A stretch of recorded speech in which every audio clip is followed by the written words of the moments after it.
பிரியமானவர்களே, இயேசு கிறிஸ்துவின் நாமத்தில் உங்களுக்கு என் அன்பின் வாழ்த்துக்கள். இந்த நிகழ்ச்சி குறிப்பாக வாலிபர்களுக்காக எடுக்கப்பட்ட ஒரு நிகழ்ச்சி.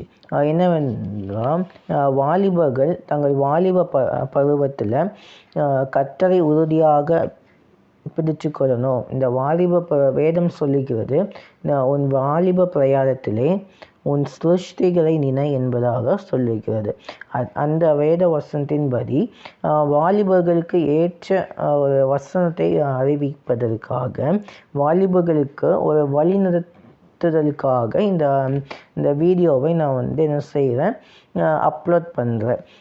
என்னன்னா, இந்த நம்ம வேதாகமத்தில் இன்றைக்கு நம்ம என்ன தியானிக்க போகிறோம் என்று சொன்னால், தானியேலை குறித்து தியானிக்க போகிறோம். ஒரு விசை கண்களை மூடி நம்ம தியானிக்க வசனத்தின் அடிப்படையில் கர்த்தர் நம்மோடு பேசும்படியாக நம்ம ஜெபிக்கலாமா? எல்லாம் கண்களை மூடி கர்த்தர் என்னோடு பேசணும்னு சொல்லி ஜெபிங்க. தகப்பனே, ஏசப்பா, இந்த வேலையிலும் ராஜா அப்பா, உம்முடைய வார்த்தைக்காக நாங்கள் காத்திருக்கோம். தகப்பனே, ஏசப்பா, நீங்கள் எங்களோட பேசுங்க. ஆவியானவர் நீங்கள் எங்களோடு இடைப்படும்படியாக ஜெபிக்கிறோம். உடைய வேத வசனத்துக்கு நாங்கள் கீழ்ப்படிய எங்களுக்கு உதவி செய்யும். இந்த வேத வசனத்தின் சத்தியத்தை நாங்கள் அறிஞ்சு கொள்ள நீங்கள் எங்களுடைய மனக்கண்களை திறந்தருளும்படியாக ஜெபிக்கிறோம். இயேசுவின் நாமத்தில் ஜெபிக்கிறோம் பிதாவே, ஆமீன், ஆமீன். கிறிஸ்துவுக்குள் பிரியமானவர்களே, இயேசு கிறிஸ்துவின் நாமத்தில் உங்களுக்கு என் அன்பின் வாழ்த்துக்கள். இந்த காணொலியிலையும் நம்ம எதை குறித்து நம்ம தியானிக்க போகிறோம் என்று சொன்னால், தானியேல் தன் வாலிப பிரயாணத்தில் வாலிப பிரயாணத்திலையும் நம்மளை போல ஒவ்வொரு சோதனைகளை ஜெயித்து தானியேலை குறித்து வேதம் சொல்லுகிறது. தானியேலுடைய காரியம் ஜெயமாக இருந்தது. தானியேல் 6ஆம் அதிகாரம் கடைசி வசனத்தில் நீங்கள் பார்த்தீங்கன்னா, அங்கே ஒரு வசனம் தானியேலை குறித்து போடப்பட்டிருக்கும். தானியேல் 6ஆம் அதிகாரம் கடைசி வசனம் 28ஆம் வசனம். தானியேலின் காரியம் ஜெயமாயிருந்தது. தானியேல் ஒவ்வொரு காரியத்திலும் ஜெயம், அதாவது கர்த்தர் ஜெயம் கொடுத்து கொண்டே இருந்தார். அதுக்கு என்ன அர்த்தம்? தானியேலோடு கர்த்தர் இருந்தார். அதனால் தானியேலுக்கு கர்த்தர் ஜெயம் கொடுத்து கொண்டே இருந்த ஒவ்வொரு சோதனைகளிலும், அவனுக்கு வந்த ஒவ்வொரு பிரச்சனைகளிலும் தானியேலுக்கு கர்த்தர் ஜெயம் கொடுத்தார். அதை குறித்து நம்ம தியானிக்க போகிறோம். முதலாவது காரியம், இந்த தானியேல் ஒரு எருசலேமில் தானியேலுடைய தேசம் எருசலேம் தேசம். அந்த எருசலேம் தேசத்தில் இருந்து அந்த பாபிலோன் ராஜாவாகிய நேபுகாத்நேச்சார் வாலிபர்களை எருசலேமுக்கு அங்குள்ள வாலிபர்களை கைதிகளாக தன்னுடைய தேசத்துக்கு ஒரு அடிமைகளாக வச்சிருக்கணும்னு சொல்லி என்ன செய்கிறார், கைதிகளாக அழைத்து கொண்டு வருகிறார். அதில் தானியேல், ஷாத்ராக், மேஷக், ஆபேத்நேகோ அந்த கைதிகளாக என்ன செய்கிறாங்க, ஒரு அந்நிய தேசத்துக்கு வர்றாங்க. அப்படி வரும்போது நேபுகாத்நேச்சாருக்கு நேபுகாத்நேச்சார் என்ன சொல்கிறாங்க, இந்த 4, அதாவது அங்கே கைதிகளாக கொண்டு வந்தவங்களை என்ன செய்யணுமா, கல்தையுடைய பாஷையையும், அதாவது ராஜா உண்ணுகிற போஜனத்தையும் என்ன செய்யணுமா, அவங்களுக்கு என்ன செய்யணும், கொடுக்கணும்னு சொல்லி ஒரு கட்டளையை என்ன செய்கிறாங்க, நேபுகாத்நேச்சார் கொடுக்குறாங்க. அப்படி நேபுகாத்நேச்சார் என்ன செய்கிறாங்க, அந்த சட்டத்தை இயற்றும் போது தானியேல் ஒரு இருதயத்தில் ஒரு தீர்மானம் செய்கிறார். தானியேல் 1ஆம் அதிகாரம் 8ஆம் வசனத்தில் நீங்கள் பார்த்தீங்கன்னா, தானியேல் ராஜாவின் போஜனத்தினாலும் அவர் பானம் பண்ணும் திராட்சை ரசத்தினாலும் தன்னை தீட்டுப்படுத்தலாகாதென்று தன் இருதயத்தில் தீர்மானம் பண்ணி கொண்டு தன்னை தீட்டுப்படுத்தாதபடி பிரதானிகளின் தலைவனிடத்தில் வேண்டிக் கொண்டான்.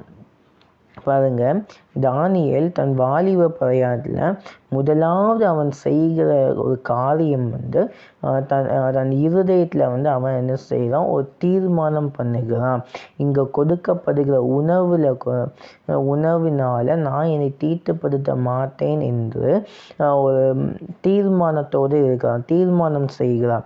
அதே போல் இந்த நிகழ்ச்சியை பார்த்து கொண்டிருக்கிற வாலிபனே, வாலிப சகோதரனே, உன்னை குறித்து இந்த வேளையில் கர்த்தர் பேசுகிறார்.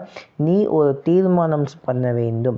வாலிப மகனே, நீ ஒரு தீர்மானம் பண்ணணும். இந்த உலகத்தில் நடக்கிற சிற்றின்பங்களை கண்டு இந்த உலகத்தில் இந்த உலக மக்களை போல நான் வாழ்ந்துடக்கூடாது. இந்த உலக மக்கள் இப்போ செய்கிற எந்த ஒரு செயலையும், பாவமான செயலையும் நான் செய்யாமல் பரிசுத்தமாக நான் வாழணும் என்று என்ன செய்யணும், நீ ஒரு தீர்மானம் செய்யணும். அதாவது பாவம் வந்து எங்கேயோ தூரத்தில் இல்லை, நீங்கள் கையில் வைத்திருக்கிற செல்ஃபோன் மூலமாக பாவம் நம்மை சூழ்ந்து கொண்டிருக்கிறது. எனி டைம் சாத்தான் வந்து என்ன செய்வான், நம்மளை வைக்கிறதுக்கு இந்த செல்ஃபோனை பயன்படுத்துவான். செல்ஃபோன் மூலமாக பாவத்தை கொண்டு வருவான். அதனால் நீங்கள் வந்து உங்களுடைய இருதயத்தில், இந்த வாலிப பிரயாணத்தில் உங்கள் இருதயத்தில் நீங்கள் வந்து தீர்மானம் செய்யணும். இந்த செல்ஃபோன் மூலமாக வருகிற பாவம், நண்பர்கள் மூலமாக வருகிற பாவம் ஒன்றும் என்னை தீட்டுப்படுத்தக்கூடாது என்பதாக நீ ஒரு தீர்மானம் செய்யணும். எனக்கு அன்பான வாலிப மகள், இந்த வேளையில் நீ ஒரு தீர்மானம் செய்வாயா? அந்த நீ தீர்மானம் எது? கர்த்தர் உன்னை பரிசுத்தமாக காத்துக்கொள்வான். நீ இன்றைக்கு வந்து நீ நினச்சி கொண்டு இருக்கலாம், நீங்கள் ஃபஸ்ட் இயர் படிக்கலாம், இல்லை காலேஜ் படித்து கொண்டு இருக்கலாம். காலேஜில் நான் இப்போ தான் ஜாயின் பண்ணியிருக்கிறேன். என் கூட படிக்கிற ஸ்டூடெண்ட்ஸ் எல்லாருமே என்ன செய்கிறாங்க, துன்மார்க்கமான வழியில் நடக்கிறாங்க. நானும் அவங்க கூட சேர்ந்தால் நான் வந்து கர்த்தரை விட்டு பின்வாங்கி விடக்கூடும் என்று நீங்கள் நினைத்து கொண்டிருக்கலாம். நீ செய்ய வேண்டிய காரியம் ஒன்று தான். உன் இருதயத்தில் நீ ஒரு தீர்மானம் செய்யணும். உன் இருதயத்தில் நீ என்ன செய்யணும், ஒரு தீர்மானம் பண்ணணும்.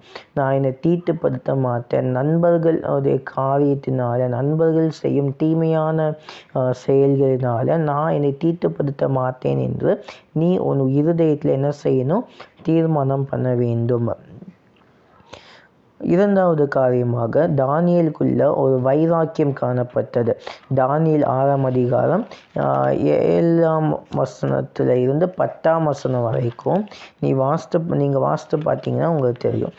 தானியேல் 6ஆம் அதிகாரம் 7ஆவது வசனத்திலிருந்து 10ஆம் வசனம் வரை. அதில் தானியேலை சிங்கக்கெபியில் போட வேண்டும் என்று ஒரு சத்தம் வருகிறது. அதாவது தானியேலுக்கு விரோதமாக, தானியேலுடைய ஜெப வாழ்க்கைக்கு விரோதமாக ஒரு சத்தத்தை நேபுகாத்நேச்சர் கொண்டு வராங்க. 7ஆம் வசனத்தில் பார்த்தீங்கன்னா 30 நாள், அதாவது 30 நாள் வரைக்கும் ராஜாவை தவிர வேறு எந்த தெய்வத்தையும் என்ன செய்யக்கூடாது, வணங்கக்கூடாது என்பதாக நேபுகாத்நேச்சர் அங்கே ஒரு சத்தம் இயற்றப்படுகிறது. ஆனால் அந்த சத்தம் தானியேலுக்கு தெரிய வருது. ஆனால் தானியேல் 10ஆம் வசனத்தில் பார்த்தீங்கன்னா, தான் முன் செய்து வந்தபடியே தினம் 3 வேளையும் தன் தேவனுக்கு முன்பாக முழங்கால் படியிட்டு ஜெபம் பண்ணி ஸ்தோத்திரம் செலுத்தினான். அதாவது கிரமமான ஜெப வாழ்க்கை தானியேலுக்குள்ளே இருந்தது. ஒரு கிரமமான ஜெப வாழ்க்கை, டிசிப்ளின்ட் பர்சனல் ப்ரேயர். அதாவது உங்கள் வாழ்க்கையிலும் இந்த ஜெப வாழ்க்கை இருக்கணும், வைராக்கியமான ஜெப வாழ்க்கை. உங்கள் வாழ்க்கையிலையும் ஒரு ஜெப வாழ்க்கையை இருக்கணும். அதாவது எதற்காகவும் உங்கள் ஜெப வாழ்க்கையை நீங்கள் வந்து இழந்து விடக்கூடாது. ஜெப நேரத்தை நீங்கள் வந்து ஃபிக்ஸ் பண்ணணும். இது என்னுடைய ஜெப நேரம். அதிகாலை 4 to 6 மணி வரை என்னுடைய ஜெப நேரம், அல்லது 5 to 6 மணி வரை என்னுடைய ஜெப நேரம், அல்லது 3 to 5 மணி வரை என்னுடைய ஜெப நேரம். இந்த ஜெப நேரத்தை மாலையில் 5 மணிலேருந்து 6 மணி வரைக்கும் என்னுடைய ஜெப நேரம். இது இயேசுவோடு நான் பேசுகிற நேரம். இந்த நேரத்தை நான் யாருக்காகவும் எதற்காகவும் நான் விட்டு கொடுக்க மாட்டேன் என்று உறுதியான தேவன் மேல் ஒரு வைராக்கியம் உங்களுக்கு காணப்படணும். எனக்கு அன்பான சகோதரனே, எனக்கு அன்பான சகோதரியே, வாலிப மகனே, நீ தேவனுக்காக நீ வைராக்கியமாக நின்றால் உன்னுடைய காரியத்தில் ஜெயம் கொடுக்க வல்லமை உள்ள தேவனாயிருக்கிறார். முதலாவது நம்ம பார்த்தோம், உன்னுடைய இருதயத்தில் நீ தீர்மானம் பண்ணணும். இரண்டாவது நம்ம பார்த்தோம், கர்த்தர் மேலே உன்னுடைய கர்த்தர் மேலே வைராக்கிய வாஞ்சியாக இருக்கணும். தானியேல் கர்த்தர் மேலே வைராக்கியமாக இருந்ததுனால சிங்கங்களின் கெபியில் போடப்பட்டாலும் அந்த சிங்கங்கள் அவனை சேதப்படுத்தவில்லை. சிங்கங்கள் அவனை என்ன செய்யலை, சேதப்படுத்தலை. அதான் தானியேல் மேலே உள்ள வைராக்கியம். தானியேல் கர்த்தரை விசுவாசித்தான். 100% கர்த்தரை விசுவாசித்ததுனால கர்த்தர் அவனுடைய விசுவாசத்தை கனப்படுத்தினார். இது மூன்றாவது காரியமாக தானியேலுக்கு ஜெப நண்பர்கள் இருந்தாங்க. தானியேல் 3ஆம் அதிகாரத்தில் பார்த்தீங்கன்னா ஷாத்ராக், மேஷாக், ஆபேத்நேகோ அவர்கள் தானியேலுடைய ஜெப நண்பர்கள். தானியேல் தனக்கு ஜெப நண்பர்களை ஏற்படுத்தி அவங்க 4 பேரும் சேர்ந்து ஜெபிப்பாங்க. அது ஒரு பலன். அதே போல் நீங்களும் நீங்கள் படித்து கொண்டிருந்தாலும் சரி, இல்லை வேலை செய்து கொண்டிருந்தாலும் சரி, நீங்கள் ஒரு காலேஜில் நீங்கள் படிக்கிறீங்கன்னா அங்கே உங்களுக்கு ஒரு ப்ரேயர் குரூப், அதாவது ஒரு ப்ரேயர் செல்லை நீங்கள் ஸ்டார்ட் பண்ணி குழுவாக நண்பர்களாக இணைந்து நீங்கள் ஜெபிக்கலாம். லஞ்ச் பிரேக்கில் வேகமாக சாப்பிட்டு விட்டு 4 பேர் இல்லை 5 பேர் சேர்ந்து நீங்கள் தேசத்திற்காக, உங்கள் கல்லூரி வளர்ச்சிக்காக, கல்லூரி எழுப்புதலுக்காக நீங்கள் என்ன செய்யலாம், ஜெபிக்கலாம். நீங்கள் வேலை செய்து கொண்டிருந்தாலும் உங்கள் கூட வேலை செய்கிற நபர்களை நீங்கள் இணைத்து கொண்டு அவங்களோட சேர்ந்து நீங்கள் என்ன செய்யலாம், ஒரு ஜெபிக்கலாம். சேர்ந்து ஜெபிக்கிற ஒரு அனுபவம், அந்த ஜெப நண்பர்கள், ஒரு ப்ரேயர் சர்க்கிள், ஜெப நண்பர்களை நீங்கள் ஏற்படுத்தி கொள்ளணும். அவங்க 4வது காரியம், தானியேல் ஒரு தரிசனம் பெற்ற மனிதன்.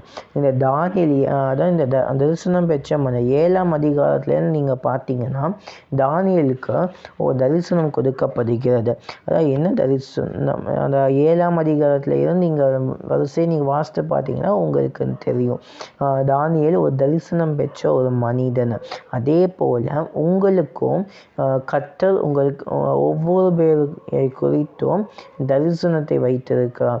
நீங்கள் எதிர்காலத்தில் நீங்கள் எப்படி இருப்பீங்கன்னு சொல்லி தம்முடைய உள்ளங்கையில் அவர் உங்களை வரைந்திருக்கிறார். அதனால நீங்கள் கர்த்தரிடத்தில் போய், தேவனே என்னை குறித்து உம்முடைய சித்தம் என்ன, நீங்கள் என்னை எதற்காக என்னை அழைத்திருக்கிறீங்க, நீங்கள் என்னை எதற்காக தெரிந்து கொண்டிருக்கிறீங்க என்று நீங்கள் கர்த்தரிடத்தில் போய் கேட்கணும். நீங்கள் கர்த்தரிடத்தில் நீங்கள் கேட்டீங்கன்னா அவருடைய தரிசனத்தை, உங்களுடைய தரிசனத்தை உங்களுக்கு காண்பிப்பாங்க. தரிசனத்தை நீங்கள் பெற்றுக்கொள்வீங்க. அந்த அந்த லெக்கில் நீங்கள் போகணும். ரோமர் அதாவது பவுல் ஒரு இடத்துல சொல்லுவாங்க, நான் எதற்காக பிடிக்கப்பட்டேனோ அந்த லெக்கை நான் அதை பிடித்து கொள்ளும்படி நான் ஆசையாக நான் தொடர்கிறேன். அதான் அந்த லெக்கு. உங்களுக்கு உன்னை குறித்து, வாலிப மகனே, உன்னை குறித்து தேவன் வைத்திருக்க தரிசனத்தை நோக்கி நீ செல்லணும். அப்படி நீ அந்த லெக்கை நோக்கி நீ சென்றால் தானியேலுக்கு ஜெயம் கொடுத்த தேவன் உனக்கும் ஜெயம் தர அவர் வல்லவராக இருக்கிறார். எல்லாவற்றிற்கும் மேலாக தானியேல் மேலே ஒரு விசேஷித்த ஆவி, அதுதான் பரிசுத்த ஆவியானவர். அந்த பரிசுத்த ஆவியானவர் தானியேலுக்குள் இருந்தபடியினால தானியேல் சோதனைகளை ஜெயித்து, அவனுக்கு வந்த ஒவ்வொரு பாவ சோதனைகள், ஜெப வாழ்க்கைக்கு விரோதமாக சாத்தான் எழும்பின, அதை ஜெயித்து வர ஒரு ஜெயம் பெற்றவனாக, ஒரு வெற்றியுள்ள வாழ்க்கை வாழ தேவன் கிருபை செய்தார். அதனால் தானியேல் மேல் இருந்த அந்த பரிசுத்த ஆவியானவர் இப்பொழுது உங்கள் மேலே அவர் இறங்க போகிறார். அந்த அபிஷேகத்தை நீங்கள் பெற்றுக்கொள்ளணும். அதுதான் கடைசி கால அபிஷேகம். யோவேல் 2:28 சொல்லப்பட்டபடி, யோவேல் 2:28 நமக்கு எல்லாம் தெரிஞ்ச ஒரு வசனம் தான். யோவேல் 2:28 கடைசி அதற்கு பின்பு நான் மாம்சமான யாவர் மேலும் என் ஆவியை ஊற்றுவேன். அப்பொழுது உங்கள் குமாரரும் உங்கள் குமாரத்திகளும் தீர்க்க தரிசனம் சொல்லுவார்கள். உங்கள் மூப்பர் சொப்பனங்களையும் உங்கள் வாலிபர் தரிசனங்களையும் காண்பார்கள்.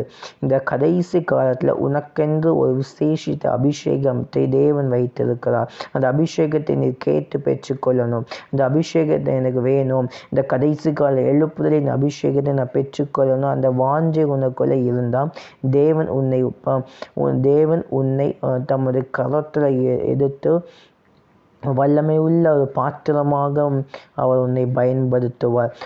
இந்த கடைசி கால அபிஷேகத்தை, அந்திபகால அபிஷேகத்தை தேவன் உனக்கு கட்டளையிடுவார். நீ கேட்க வேண்டியது ஒன்றே ஒன்று, கர்த்தாவே எனக்கு அந்த அபிஷேகத்தை தாங்க.